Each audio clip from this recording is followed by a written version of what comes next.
ሰላም ጤና ይስጥልኝ ወደዚህ መርሃ ግብር ተከታታዮች በጌታ በኢየሱስ ክርስቶስ ስም ሰላም እላችኋለሁ። እንደምን ሰነበታችሁ? የእግዚአብሔር አምላካችን ስም የተመሰገነ ይሁን። ባለፈው መርሃ ግብራችን እንደተመለከትነው የሴሴሽኖችን አስተምህሮና ለትምህርታቸው መነሻ ያደረጉትን የመጽሐፍ ቅዱስ ክፍሎች ስህተታቸውንና ሊያደርጉ የሚገባቸውን ለማሳየት ሞክረናል። ዛሬ ደግሞ ይዤላችሁ የቀረብኩት ወይም ደግሞ የምንመለከተው የሴሴሽኒስቶችን ተቃራኒ የሆነውን ኮንቲኒዋሊስት ወይም ኮንቲኒዋሊዝም ይቀጥላሉ ወይም አልተቋረጠም የሚለውን ክፍል ነው። እንግዲህ የጸጋ ስጦታዎችን አስመልክቶ ኮንቲኒዋሊስቶች የሚያነሷቸው መሰረታዊ ጥያቄዎች አሉ። አንደኛው ጥያቄ ምንድነው? ሥላሴ ትናንትናም ዛሬም ነገም የማይለወጡ ሕያው አምላክ ከሆኑ ይላሉ። መንፈስ ቅዱስ ደግሞ በመጀመሪያው 100 ክፍለ ዘመን ለቤተ ክርስቲያን ጥቅም እንዲውል የሰጣቸውን የጸጋ ስጦታዎች ዛሬ ለምን ይከለክላል የሚል የመጀመሪያ ጥያቄ ያነሳሉ። ሁለተኛ የሚያነሱት ጥያቄ ኢየሱስ ክርስቶስ ትናንትናም ዛሬም እስከ ዘላለም ያው ከሆነ መንፈስ ቅዱስ ዛሬ ተአምር ማድረጉን አቁሟል ማለት እንዴት እንችላለን የሚል ጥያቄ ያነሳሉ። እንዴት እንችላለን? አንችልም ይላሉ። ሶስተኛ የሚያነሱት ጥያቄ በመጀመሪያው 100 ክፍለ ዘመን የነበረችው የክርስቶስ ቤተ ክርስቲያን የመንፈስ ቅዱስ የጸጋ ስጦታዎች ካስፈለጓት በእኛ ዘመን ያለችው ቤተ ክርስቲያን ምን የተለየ ነገር ኖሯት ነው የጸጋ ስጦታዎች አያስፈልጓትም የምንለው ብለው ይጠይቃሉ። ስለዚህ እነዚህን ጥያቄዎች በማንሳት ከቤተ ክርስቲያን ካለችበት ሁኔታና ከእግዚአብሔር ባህሪ አንጻር መንፈስ ቅዱስ የሰጠው የጸጋ ስጦታ በመጀመሪያዋ 100 ክፍለ ዘመን ብቻ ሳይሆን እስከ ክርስቶስ ምጽአት ድረስ ባለው ዘመን ሁሉ የመንፈስ ቅዱስ ስጦታዎች ለቤተ ክርስቲያን አስፈላጊ ናቸው፣ አይቋረጡም የሚል አመክንዮ ያቀርባሉ ማለት ነው። ይህን አስመልክቶ ኮንቲኒዋሊስቶች መንፈሳዊ ስጦታዎች ዛሬም ለቤተ ክርስቲያን አስፈላጊ መሆናቸውን የሚያሳዩ 4 መጽሐፍ ቅዱሳዊ ማስረጃዎችን ያቀርባሉ። እነዚህን ማስረጃዎች በቅደም ተከተል እንመልከታቸው። የመጀመሪያው ማስረጃ በአንደኛ ቆሮንቶስ ምዕራፍ 12 ቁጥር 1 ላይ ያለ ነው። ማስረጃዎቹን እኔ ከአንደኛ ቆሮንቶስ ላይ ወስጃቸዋለሁ። ብዙውን የመንፈስ ቅዱስ የጸጋ ስጦታዎች በዚህ ክፍል ላይ ስለተነገሩና ሌላም ክፍሎችን ከዚህ ውስጥ እንመለከታለን። በዚህ ውስጥ ስለ መንፈሳዊ ነገርም ወንድሞች ሆይ ታውቁ ዘንድ እወዳለሁ የሚለውን መንፈሳዊ ስጦታዎች ዛሬም ለቤተ ክርስቲያን አስፈላጊ መሆናቸውን ያሳያሉ ይላሉ። ይሄንን በግሪክኛው ቶን ፕኒውማቲኮን የሚለውን የግሪኩን ቃል መንፈሳዊ ነገሮች ተብሎ በአማርኛ ተተርጉሟል። እነዚህ መንፈሳዊ ነገሮች የሚባሉት ካሪዝማ ናቸው ይላሉ። ካሪዝማ የሚለው ቃል ስርወ ቃሉ የመጣው ካሪስ ከሚል ቃል ሲሆን ትርጉሙም ጸጋ ማለት ነው። እንግዲህ መንፈሳዊ ትርጉሙን እስኪ እንመልከተው። መንፈሳዊ ትርጉሙ ካሪዝማ ማለት በጸጋ የተሰጠ ስጦታ። ይህ ማለት በተጋድሎ፣ በጾም፣ በጸሎት ወይም በመልካም ሥራ የሚገኝ ደሞዝ አይደለም ማለት ነው።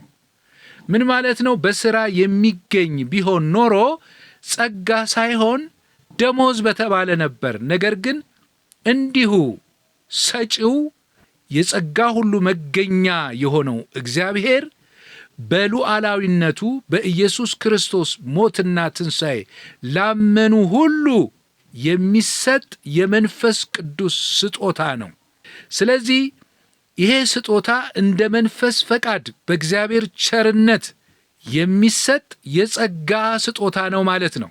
ስለዚህ በአንደኛ ቆሮንቶስ ምዕራፍ 12 ቁጥር 1 ላይ ስለ መንፈሳዊ ስጦታዎች ማወቅ እንዳለብን ሐዋርያው ቅዱስ ጳውሎስ አጥብቆ ይናገራል። ሁለተኛ የሚያቀርቡት ማስረጃ በአንደኛ ቆሮንቶስ ምዕራፍ 14 ቁጥር 1 ላይ ያለ ቃል ነው።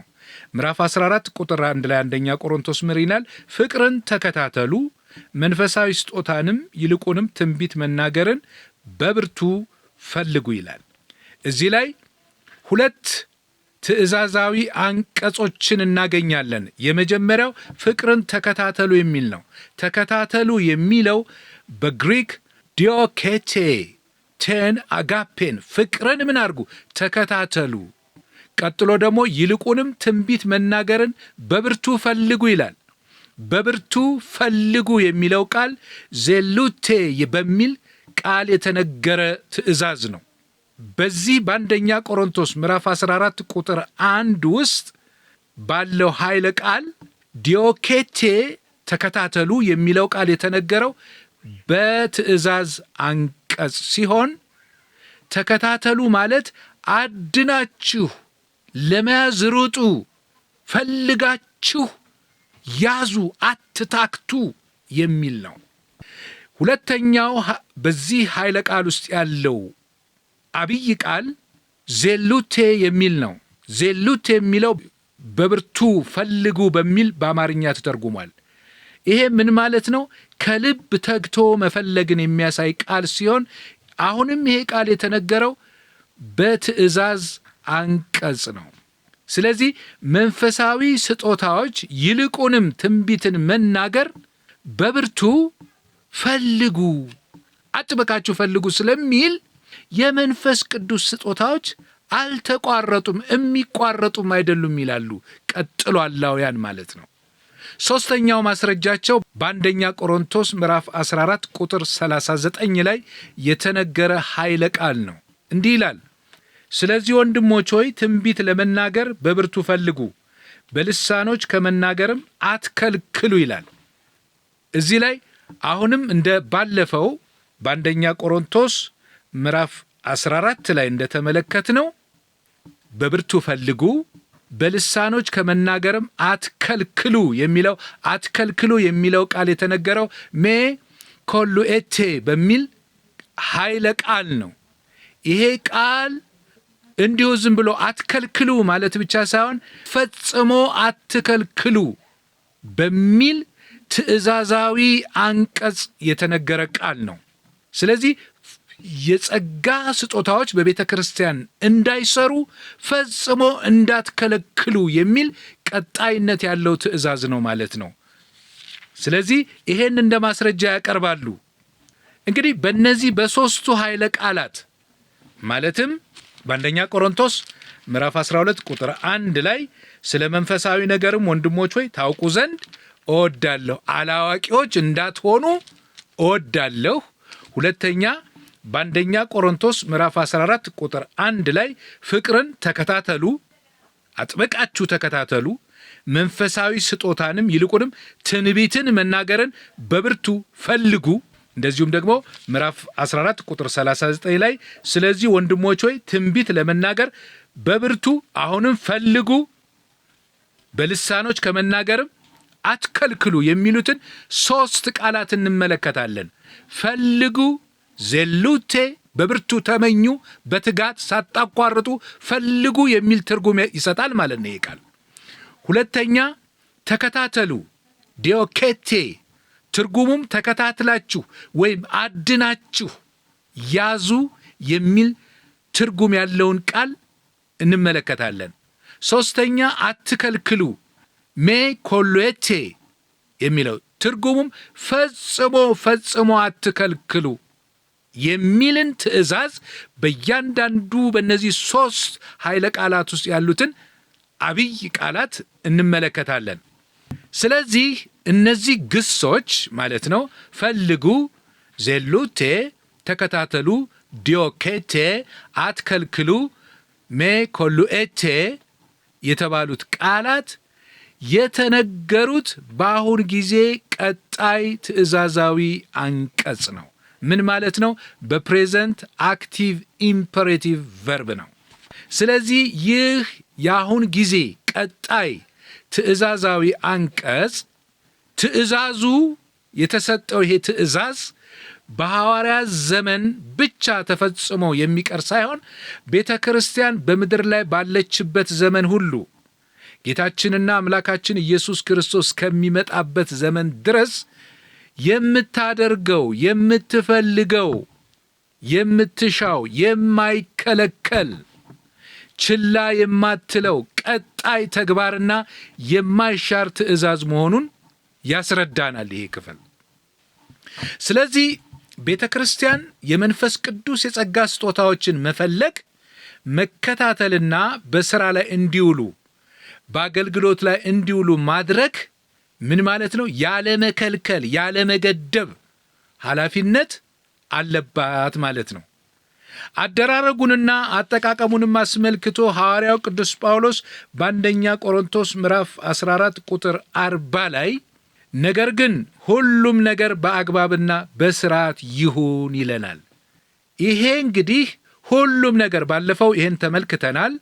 ኢውስኬሜኖስ የሚለው በአግባብ እና ታክሲን የሚለው በስርዓት፣ ጊኔስቶ የሚለው ትእዛዝ ነው። ይሁን ጊኔስቶ ተብሎ የተነገረው ይህ ቃል በአሁን ጊዜ ቀጣይ ትእዛዛዊ አንቀጽ በፕሬዘንት አክቲቭ ኢምፐሬቲቭ ግስ የተነገረ ነው።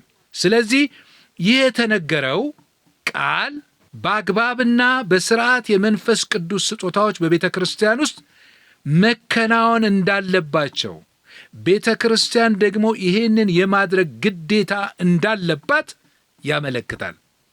እነዚህ መጽሐፍ ቅዱሳዊ ማስረጃዎች በዚህ በአንደኛ ቆሮንቶስ ላይ ተነስተን የተመለከትናቸው የመንፈስ ቅዱስ ስጦታዎች በመጀመሪያዋ ቤተ ክርስቲያን የሚያቆም ሳይሆን እስከ ጌታ ምጽአት ድረስ በቤተ ክርስቲያን ውስጥ የሚቀጥል የእግዚአብሔር የጸጋ አገልግሎቶች እንደሆኑ ያመለክተናል። እሺ፣ የመንፈስ ቅዱስ የጸጋ ስጦታዎች ለቤተ ክርስቲያን ወይም ለምእመናን ለምን ተሰጡ? ዓላማቸው ምንድን ነው? 5 ነገሮችን ለማየት እንሞክራለን እዚህ ላይ።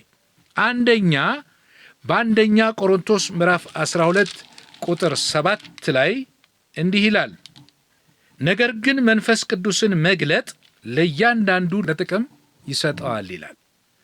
ስለዚህ የመንፈስ ቅዱስ የጸጋ ስጦታዎች የተሰጡት ለጋራ ጥቅም፣ ለቤተ ክርስቲያን ጥቅም ነው ማለት ነው። ይሄ ማለት ምን ማለት ነው? ለእያንዳንዱ ለጥቅም ይሰጠዋል ብሎ የሚለው ይሄ ለእያንዳንዱ ጥቅም የተባለው ሱምፌሮን በሚል የግሪክ ቃል ነው የተነገረው። ይሄ ማለት ሱምፌሮን ማለት ለጋራ ጥቅም ማለት ነው። ለአንድ ሰው ጥቅም አይደለም፣ ለጋራ ለቤተ ክርስቲያን ለማህበር ጥቅም የተሰጠ መሆኑን ያስረዳናል፣ እንመለከታለን። ሁለተኛ የምንመለከተው የጸጋ ስጦታዎች ለቤተ ክርስቲያን የተሰጡበት ምክንያት አሁንም በአንደኛ ቆሮንቶስ ምዕራፍ 14 ቁጥር 12 ላይ እንመለከታለን። እንዲህ ይላል፣ እንዲሁ ደግሞ እናንተ መንፈሳዊ ስጦታን በብርቱ የምትፈልጉ ከሆናችሁ ቤተ ክርስቲያንን ለማነጽ እንዲበዛላችሁ ፈልጉ ይላል። እንዲበዛላችሁ ፈልጉ። ለምን? ቤተ ክርስቲያንን ለማነጽ። ስለዚህ ይሄ ማለት ህንፃ ቤተ ክርስቲያን የድንጋይ ወይም የእንጨት የቆርቆሮ ቤተ ክርስቲያን አይደለም። እዚህ ላይ ቤተ ክርስቲያን የተባለው የክርስቶስ አካል ወይም ደግሞ ማህበረ ምእመናን ናቸው። በክርስቶስ አምነው ከእግዚአብሔር የተወለዱ የእግዚአብሔር ጉባኤ ማለት ነው። ስለዚህ ለምን ተሰጥቷል? ለማነጽ፣ ምእመናን ክርስቶስን እየመሰሉ እንዲያድጉ ለማድረግ ማለት ነው። ይህንኑ አባባል በዚሁ በአንደኛ ቆሮንቶስ ምዕራፍ 14 ቁጥር 26 ላይ እንግዲህ ወንድሞች ሆይ ምንድን ነው በምትሰበሰቡበት ጊዜ ለእያንዳንዱ መዝሙር አለው፣ መናገር አለው፣ መተርጎም አለው፣ ሁሉ ለማነጽ ይሁን ይላል። ፓንታ ፕሮስ ኦይኮዶሜን ለማነጽ ይሁን፣ ለምእመናን መታነጽ ይሁን ይላል። እዚሁ ጋር አብሮ ቅድም እንደተመለከትነው ጊኔስቶ የሚል በአሁን ጊዜ ቀጣይ ትእዛዛዊ አንቀጽ የተነገረ ኃይለ ቃል አለ። ይሁን የሚል ማለት ነው። ይሄ ማለት ሁል ጊዜ እንዲህ ይሁን፣ ለማነጽ ይሁን የሚል ቃል ነው። ይሄ ይሁን የሚለው ቃል አሁንም በአንደኛ ቆሮንቶስ ምዕራፍ 14 ቁጥር 40 ላይ ነገር ግን ሁሉ በአግባብና በስርዓት ይሁን ይላል። ይሁን የሚለው አሁንም ይሄ ቃል ግኔስቶ በሚል ትእዛዛዊ አንቀጽ ነው የተነገረው። ይህ ትእዛዛዊ አንቀጽ የአሁን ጊዜ ቀጣይ ትእዛዛዊ አንቀጽ ወይም ግስ ነው። የማይቋረጥ ነው፣ ዘላለማዊ ነው ማለት ነው ትእዛዙ። ሶስተኛ የጸጋ ስጦታዎች የተሰጡበት ምክንያት የክርስቶስን አካል ቤተ ክርስቲያንን ለአገልግሎት ዝግጁ ወይም ቅዱሳንን ለአገልግሎት ብቁ ለማድረግ ነው። ምእመናንን ይህንን በኤፌሶን ምዕራፍ 4 ቁጥር 12 ላይ እንመለከታለን። እንዲህ ይላል፣ ሁላችን የእግዚአብሔርን ልጅ በማመንና በማወቅ ወደሚገኝ አንድነት ሙሉ ሰው ወደ መሆን የክርስቶስ ሙላቱ ወደሚሆን ወደ ሙላቱ ልክ እስክንደርስ ድረስ ቅዱሳን ማለት የእግዚአብሔር ልጆች ማለት ነው። ቅዱሳን አገልግሎትን ለመስራትና ለክርስቶስ አካል ሕንፃ ፍጹማን የሆኑ ዘንድ ይላል። እንግዲህ ይህን ያደረገው የክርስቶስን አካል ለማነጽና ቅዱሳንን ወይም ምእመናንን ለአገልግሎት ለማዘጋጀት ነው ማለት ነው። እዚህ ላይ የተነገረው ቃል ፕሮስቶን ካታርቲስሞን የሚል ነው። ካታርቲስሞን የሚለው ብቁ ማለት ነው። ቅዱሳንን ለአገልግሎት ብቁ ለማድረግ ለማብቃት ማለት ነው። ኢኪውፕድ ለማድረግ ከዚሁ ጋር አብሮ የክርስቶስን አካል ለማነጽ ቅድም የተመለከትነው ማለት ነው። ምእመናን ክርስቶስን እየመሰሉ እንዲኖሩ ለማድረግ ነው ማለት ነው የጸጋ ስጦታዎች የተሰጡት። አራተኛ የጸጋ ስጦታዎች የተሰጡበት ምክንያት ለእግዚአብሔር ክብር ነው። ይህን የምንመለከተው አንደኛ ጴጥሮስ ምዕራፍ 4 ቁጥር 11 ላይ ነው። ማንም ሰው የሚናገር ቢሆን እንደ እግዚአብሔር ቃል ይናገር፣ የሚያገለግልም ቢሆን እግዚአብሔር በሚሰጠኝ ኃይል ነው ብሎ ያገልግል። ክብርና ስልጣን እስከ ዘላለም ድረስ ለእርሱ በሚሆነው በኢየሱስ ክርስቶስ በኩል እግዚአብሔር በነገር ሁሉ ይከብር ዘንድ ነው። አሜን ይላል። እግዚአብሔር ይመስገን። ስለዚህ የመንፈስ ቅዱስ የጸጋ ስጦታዎች የተሰጡት እንደ እግዚአብሔር ቃል እንድናገለግልበት ለእግዚአብሔርም ክብር እንዲሆን ነው። እንደ እግዚአብሔር ቃል የሚናገር እግዚአብሔር በሚሰጠኝ የእግዚአብሔር ኃይል አገለግላለሁ የሚል አገልጋይ ምን ማለት ነው? በራሱ መንገድ ሳይሆን፣ በራሱ ሐሳብ ሳይሆን፣ ወይም በሰዎች ሐሳብ ሳይሆን፣ ወይም በሁኔታዎች የሚመራ ሳይሆን እንደ እግዚአብሔር ቃል የመንፈስ ቅዱስ የጸጋ ስጦታዎችን በሥራ ላይ የሚያውል በራሱ ጥረት በራሱ ችሎታ ሳይሆን በእግዚአብሔር ኃይል ተደግፎ በትህትና እንዲህ የሚያገለግል ከሆነ የአገልግሎቱ ውጤትም ለማን ይሆናል? በኢየሱስ ክርስቶስ በኩል ለእግዚአብሔር ክብር ይሆናል ማለት ነው። የእግዚአብሔር አምላካችን ስም የተመሰገነ ይሁን። አምስተኛ የጸጋ ስጦታዎች ለቤተ ክርስቲያን የተሰጡበት ምክንያት የክርስቶስን ሕያውነት ለማሳየት ነው። ይሄ በአንደኛ ቆሮንቶስ ምዕራፍ 14 ከቁጥር 24 እስከ 25 ድረስ እንመለከታለን። አንደኛ ቆሮንቶስ ምዕራፍ 14 ከቁጥር 24 እስከ 25 ድረስ እንዲህ ይላል፣ ሁሉ ትንቢት ቢናገሩ ግን የማያምን ወይም ያልተማረ ሰው ቢገባ በሁሉ ይወቀሳል፣ በሁሉም ይመረመራል፣ በልቡም የተሰወረ ይገለጣል። እንዲሁም እግዚአብሔር በእውነት በመካከላቸው ነው ብሎ እየተናገረ በፊቱ ወድቆ ለእግዚአብሔር ይሰግዳል ይላል። እግዚአብሔር ይመስገን። ስለዚህ የጸጋ ስጦታዎች በቤተ ክርስቲያን ውስጥ በአግባብና በስርዓት ሲከናወኑ ሰዎች ኢየሱስን አይተው ሕያውነቱን በጉባኤ መካከል መኖሩን አይተው ንስሐ እንዲገቡ ያደርጋል ማለት ነው። እግዚአብሔር የተመሰገነ ይሁን። ወደ ንስሐ ይመራል ማለት ነው የመንፈስ ቅዱስ የጸጋ ስጦታዎች።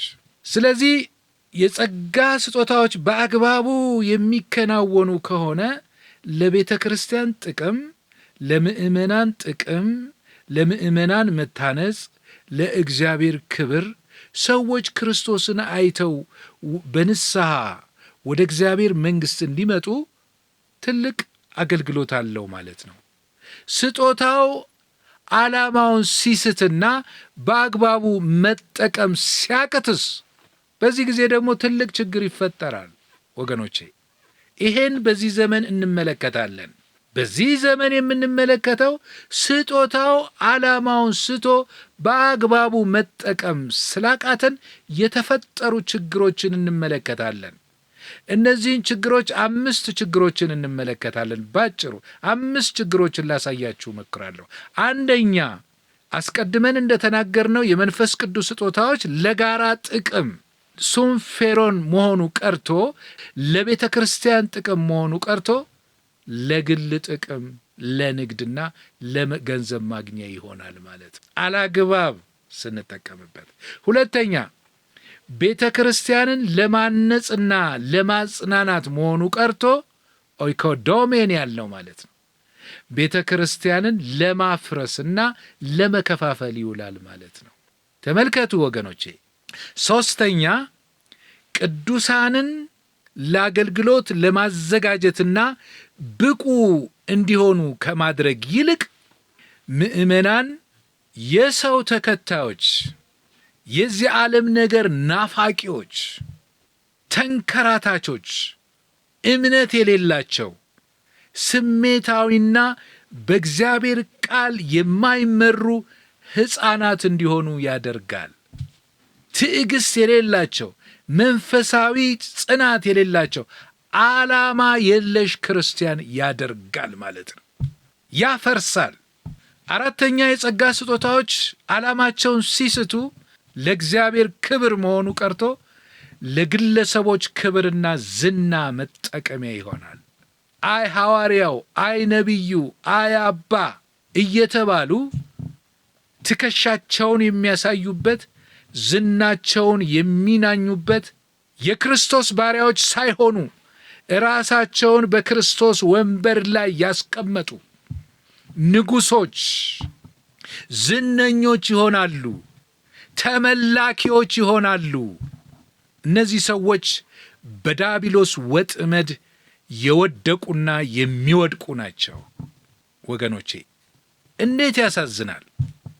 አምስተኛ፣ የጸጋ ስጦታዎች አላግባብ የምንጠቀምባቸው ሲሆን ዓላማውን ይስታል። ኢየሱስን ማሳየቱ ቀርቶ ኢየሱስ ክርስቶስን በመጋረድ ሰዎች ክርስቶስን እንዳያዩና ንስሐ እንዳይገቡ በማድረግ ወደ ድህነት የሚመጡበት ሳይሆን ሰዎች የሚሰናከሉበት ይሆናል። ምን ማለት ነው? ኢየሱስ ክርስቶስን ሳይሆን እነዚህ አገልጋዮች ራሳቸውን በማሳየት እግዚአብሔርን በማስቀናት በእግዚአብሔር ፊት ቁጣ የሚጠብቃቸው፣ ፍርድ የሚጠብቃቸው ሰዎች ይሆናሉ ወገኖቼ። እንዲህ ባለ ወጥመድ ውስጥ ከመውደቅና እንዲህ ለጥፋት መሳሪያ ከመሆን ወገኖቼ ባይወለዱና የእግዚአብሔርን ክብር የእግዚአብሔርን የመዳን መንገድ ባይመለከቱ ይሻላቸው ነበር ወገኖቼ። እንዴት ያሳዝናል! ሐዋርያው እንደተናገረው በሁለተኛ ጴጥሮስ ምዕራፍ 2 ቁጥር 21 ላይ አውቀዋት ከተሰጣቸው ከቅድስት ትእዛዝ ኪመለሱ የጽድቅን መንገድ ባላወቋት በተሻላቸው ነበርና ይላል። ባያውቋት ይሻል ነበር። የመዳንን መንገድ ባያውቁ ወገኖቼ፣ ባይወለዱ ይሻላቸው ነበር ወገኖቼ። መድኃኒት በአግባቡ ከተወሰደ ለበሽተኛ መዳን ምክንያት ይሆናል፣ ይፈውሳል። መድኃኒት ግን በአግባቡ ካልተጠቀሙበት፣ በሰዓቱ ካልተወሰደ፣ ተመጥኖ ካልተወሰደ መርዝ ሆኖ በሽተኛውን እንደሚገድለው ሁሉ ማለት ነው። ለቤተ ክርስቲያን ጥቅምና ለእግዚአብሔር ክብር እንዲሆን በክርስቶስ ሞትና ትንሣኤ ለሚያምኑ ሁሉ የተሰጠው ይህ የመንፈስ ቅዱስ ስጦታዎች በአግባቡና በሥርዓቱ ካልተጠቀምንባቸው ለጥቅም የተሰጠን ስጦታ ለጉዳት ይሆናል። ለክብር የተሰጠን ለውርደት፣ ለመዳን የተሰጠን ለጥፋት፣ ለሕይወት የተሰጠን ለሞት ይሆናል። ለመታነስ የተሰጠን ለማፍረስ ይሆናል ማለት ነው። ስለዚህ ዛሬ በዚህ ዘመን የምንመለከተው ያለ አግባብ የጸጋ ስጦታዎችን በመጠቀም እየደረሰ ያለው ጥፋት የመንፈስ ቅዱስ ስጦታዎች አስፈላጊ ቢሆኑም ለቤተ ክርስቲያን በአግባቡ ባለመጠቀማችን ምክንያት ቤተ ክርስቲያን ዛሬ እየተጎዳች የእግዚአብሔርም ስም እየተሰደበ ይገኛል። እንግዲህ ይሄን አስመልክቶ የመንፈስ ቅዱስ ስጦታዎችን ያለ አግባብ በመጠቀማችን ምክንያት በቤተ ክርስቲያን ውስጥ የተፈጸሙ በደሎች ምንድን ናቸው? የመንፈስ ቅዱስ ስጦታዎችን በአግባቡ እንዳንጠቀም ያደረጉንስ ምክንያቶች ምንድን ናቸው? ደግሞስ ከችግሮቹ ለመውጣት ምን ማድረግ ይጠበቅብናል? ወገኖቼ እነዚህንና ተዛማጅ ጥያቄዎችንና ጉዳዮችን ይዤላችሁ በሚቀጥለው መርሃ ግብር ስለምቀርብ እስከዚያው ድረስ በሰላም ቆዩኝ። ወስብሐት ለእግዚአብሔር አሜን።